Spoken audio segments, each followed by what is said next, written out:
Well, welcome everybody. It's good to be here with you. We're doing our youth service here today. Usually we start with kind of a fun kids song. This week we have a lot of stuff going on, so we're going to bypass that. We had this wonderful prelude from Griffin, so thank you for that. But we have our focus for today is the National Youth Gathering, that we sent 4 youth and 2 adults to the National Youth Gathering in July. And so today we're going to have some testimonials from the youth and the adults about what that was like, what was learned there, what was experienced there, as well as some of the main message from that. And so you'll get to hear from a lot of people today, and we got a lot going on with all of that. And I'm proud of our youth. As you know, for adults, it's hard to get up and talk in front of people. For youth, it's usually even harder, so I'm proud of y'all for being willing to do that, and so looking forward to hearing what you have to say. The first reading is from Colossians chapter 1. He is the head of the body, which is the church. This is the word of our Lord. Thanks be to God. Jacob's story. Can I have the questions out? What's that? Can I have the questions out? Can you put questions out? Can I have the questions from the, yeah. I did not print out the questions. I have it on my phone.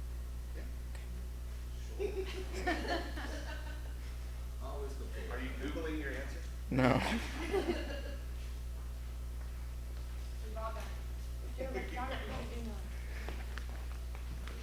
One sec.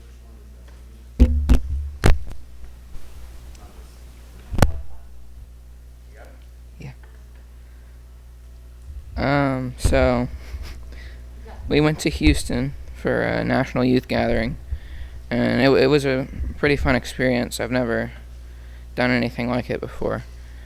But so what you would do is you get up at 5 in the morning every day for 5 days, and then you would go to I forget what the building was called, the convention center, and they would have activities and messages spread out throughout the whole day. So there was never one part of the day where you're not doing anything.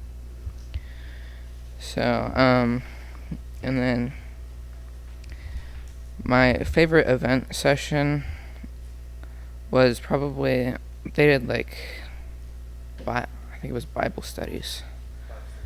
Yeah. And they would each have their own message.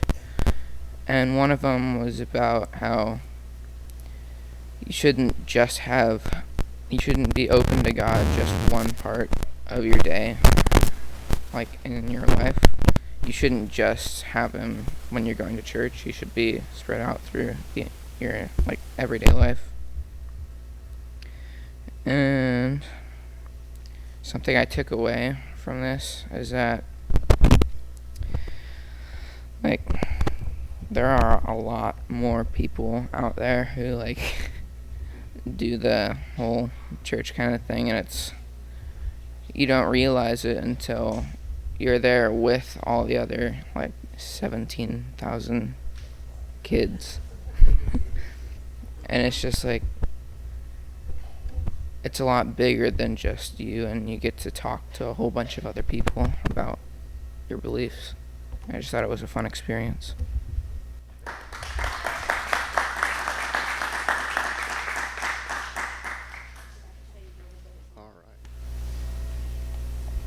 The second reading is from Colossians chapter 1, verse 18b.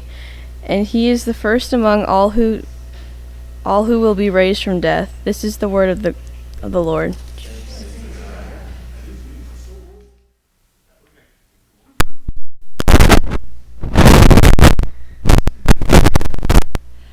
Okay, so I'm going to start off right off the bat. I have 2 of my favorite things from the gathering.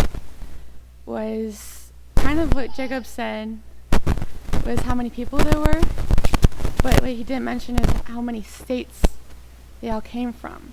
So I made a new friend, his name is Jackson, on a bus on the way to the gathering, and he was from Hawaii. And we just got to know each other because we used to live in Hawaii, and he has lived there for his entire life, and he's like, this is the first time I have seen inland United States. And it was crazy because I could technically say that I saw a guy or met a guy who has never been to the United States until that day. And that's just a crazy experience for me. It's just like the amount of people from everywhere is like crazy. And then the second thing was at the gathering they had a couple of things that just opened your mind that me and Miss Lovell took part in, and there was this part where you can make mattresses out of plastic bags, and they said that would normally take them, because there's just one lady doing it, and she said that would normally take them, they said around like 3 months I think, and their hope was to be able to finish the mattress by the end of the week because they had so much help. And it was just crazy to see the materials that you could use, or the materials that some other people have to use because of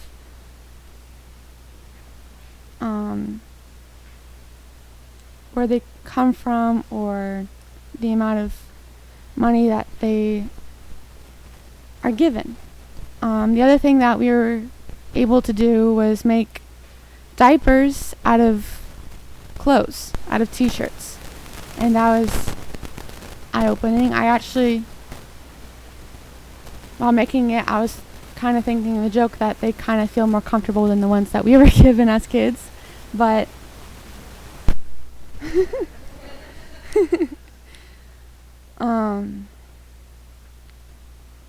but that was crazy. And it was just a message that that was the whole thing, was in all things, honestly. But throughout the whole thing, it was just, you can see him working in everything, even in like the really long wait times for the buses that kept us up until 2 o'clock in the morning. Like even in those little things, like we got bonding time in the heat of Texas, but it was fun. So yeah, it was an eye-opening experience for, I think, all of us.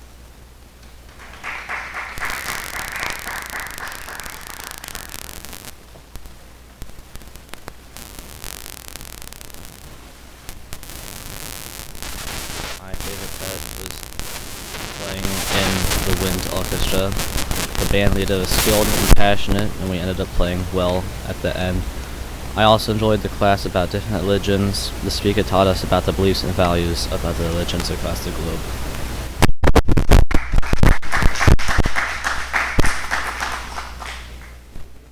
Alright. So I'm going to just start immediately with question number 1. How was the trip for me? The trip was kind of a well, it's obviously not once in a lifetime, but it was a pretty fantastic experience, and I'm very glad I got to go. It's really nothing you've ever seen before. So much positivity in one place, times 17,000. But yeah, it was astounding. Even the practical jokes there were pretty harmless. Putting clothespins on people's bags, so that was fun. Question number 2, my favorite sessions and activities. So probably my favorite sessions were the one about space. We had astronaut, got his name here, Colonel Jeffrey Williams came and did a talk with us. It was mostly a slideshow about his time aboard the ISS, but he was talking about how you could see all the patterns in science, and how you could see how great God's creation truly was, especially from above. Another one of the sessions that we attended was about apologetics and defending your faith. So that was pretty interesting. We went through the ABCs. I can't list them all. Definitely not. Just Bible, I don't know. But yeah, that was another one we went to. And then we did, I think someone else mentioned it earlier, might have been Griffin over there, but we did the religions, and religious with our speaker named Ken, talking about different world religions and how you could kind of be accepting of them as a Christian, and how they can be accepting of your Christianity. Favorite activities, Frisbee. Pastor can attest to that. I was down there a lot. Any time that we weren't in a session or a Bible study, we spent on the thematic floor of the convention center, and there were a lot of different things you could do down there. You could do sports, you could pet dogs, you can fly these little Frisbee discs, not Frisbees, but the little helicopters around. Not drones, but you like... The things that are look like on a straw that have a propeller and you go like that. Yeah. Yeah. It'll be up there in a second. That's very popular. And then also For King and Country came on, I think it was the third night when we had our mass event, and they had a performance for us, which was lovely. It's kind of funny though, because everyone was trying to leave. It was like 11, and every time we tried to leave, a new song came on. So everybody was like, "Oh, okay, we're back." But yeah, that was fun. And then final question, the biggest message I took from it. I think that would be the final mass event we went to. We talked about, I don't know if it was the final one, it might have been the day before the last one, but we talked about middle words and final words. Zach and Naomi did this one. They did every one. What am I saying? But talked about a few final middle words, which would be like stress, anxiety, and death, and how grace, peace, and Jesus are final words. It was kind of focusing on how we spend a lot of our time dwelling on all the daily anxieties and stigmas, and we don't think about when Jesus returns and what we have to look forward to. And that was the biggest message for me. But yeah, it was overall a really fantastic experience. So thank you.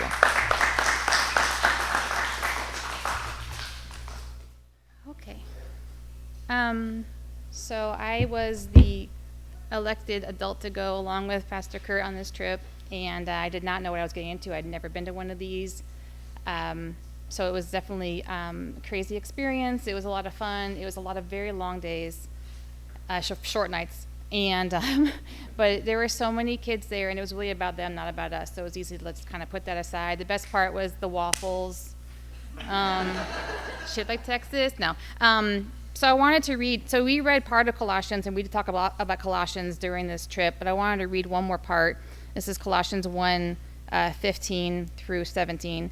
He is the image of the invisible God, the firstborn of all creation. For by him all things were created in heaven and on earth, visible and invisible, whether thrones or dominions or rulers or authorities. All things were created through him and for him, and he is before all things, and in him all things hold together.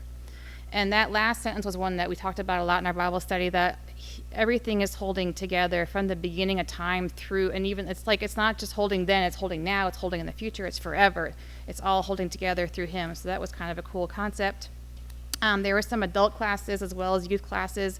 I took one also on apologetics, which I always find interesting because it is about how to defend your faith to people who are questioning you, but it's also for me about how to answer questions when you're questioning things yourself. You know, as a Christian, I've always had questions, doubts sometimes when things are rough, and this is something that's always interesting to me to learn about why we believe what we believe, what backs it up besides just our parents told us to believe it.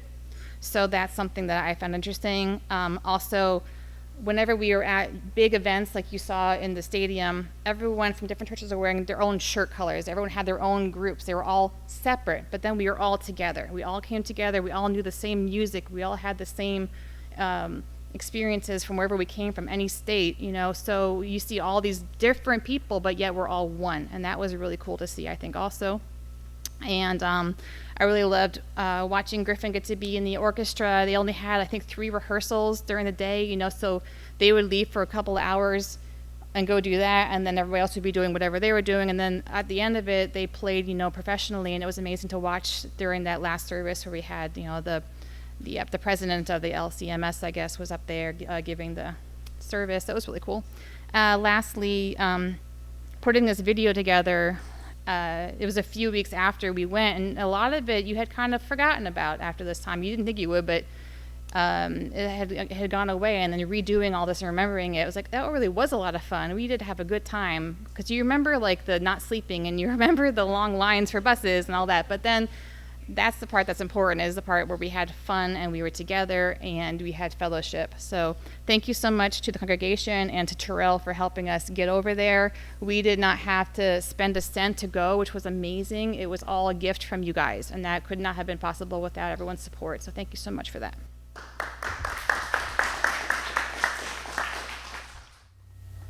One more. Each day, or at the mass events that we would do, we would read the theme passage for the conference. And so I thought we could do that together today. This is our Colossians 1. What's that?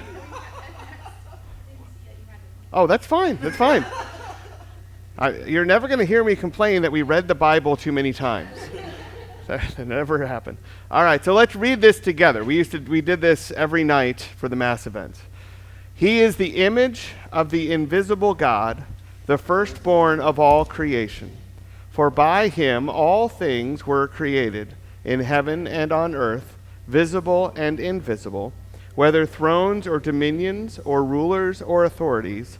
All things were created through him and for him, and he is before all things. And in him all things hold together. He is the head of the body, the church. He is the beginning, the firstborn of the dead, that in everything he might be preeminent.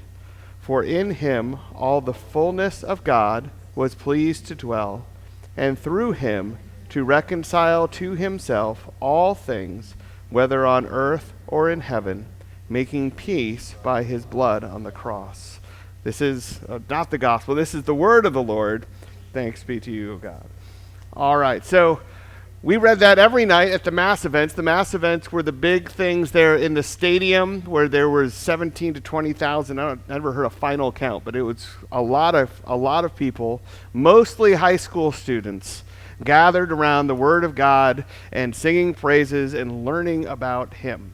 And that was after very long days. They really were. We were up, with the sun most mornings, and then we were at a hotel that was about 30 minutes away from the convention center, so there was no going back to the hotel. You got up, you left, and then you'd come back at like 11 o'clock at night after the mass event. And it was an amazing experience, a tiring experience, yes, but it was really good.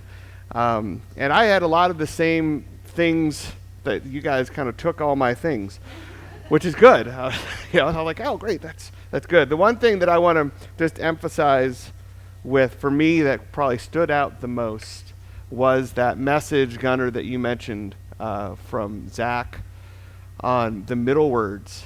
That to me was probably the thing that stuck in my head the most. And it was like Gunnar described, that we have all these things in our lives that grab our attention and that try to dominate our lives. And some of them can be good things, but a lot of them are not. There's stress and anxiety and cancer and all of these things. But these things are not the final word. Right? These things are middle words. And the idea is we know that God created all things. We know what is happening at the end. God gave us the end of the book. Right? He told us what happens in Revelation. We know that he gets the final word. But we deal with all these middle words. And sometimes these middle words can be overwhelming and be all-consuming in our lives.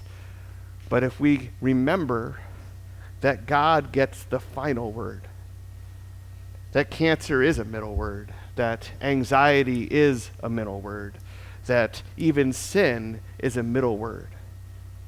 Because God's final word is one of grace and life.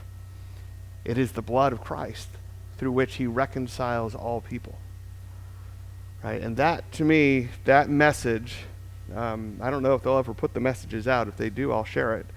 But that was the gospel, right? It's the idea that our story becomes, or gets read into, if you will, Christ's story when we are in him. It's no longer just our story. Our story is with his story. In his story, he has that final word, the resurrection. All these things that we read here in that Colossians, that he is the first of the resurrected, so we know that we will be resurrected, that we have been reconciled, that the church is his body. All of these things that we are brought into through Christ. So that was my big takeaway. I promised you I wouldn't speak long, and that's it. So amen to that. All right. And then I guess the other thing would just be to say thank you. Thank you, Terrell. Thank you to all of you who helped put we had the bake sale and the spaghetti dinners, the raffle, just the gifts that were given. Thank you. Okay, and hopefully you can see that this was something that was very meaningful for those who were able to go.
The darkness, a world of night, illuminated.